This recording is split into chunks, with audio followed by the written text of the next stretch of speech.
25 సంవత్సరాల కల 25 సంవత్సరాల కల సార్. నిజంగా మాకు చెప్పాలంటే ఈరోజు మాటలు లేవు సార్.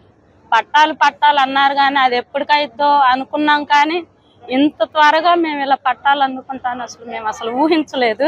పట్టా ఇచ్చారు, మాకు చాలా సంతోషంగా ఉందండి.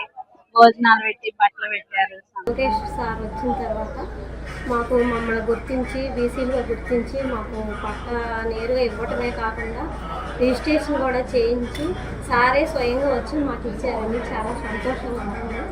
నిజంగా మాకు పునర్జన్మ ఇది.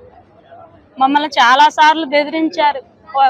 సపోజ్ ఏంటంటే మేము ఇల్లేసుకునేటప్పుడు కూడా ఫారెస్ట్ వాళ్ళని ఇండస్ట్రీ వాళ్ళని దాదాపు 4-5 సార్లు పడేసినప్పటికీ ఎలాగలా మేము నిలబెట్టుకున్నాం, కానీ అది తాత్కాలికమే అనుకున్నాము. కానీ వాటిని ఇంత ఇదిగా మాకు ఇలా అందిస్తారని మేము ఎప్పుడు అనుకోలేదు. లోకేష్ గారికి నిజంగా హృదయపూర్వకంగా ధన్యవాదాలు చెప్పుకుంటున్నాను. నా పిల్లలకు భవిష్యత్తు, నా పిల్లల తరాల భవిష్యత్తు ఇది ఇంత త్వరగా అవుతుందని నేను అస్సలు అనుకోలేదు సార్. లోకేష్ గారికి ఎప్పుడు నేను కృతజ్ఞత కలిగే ఉంటాను.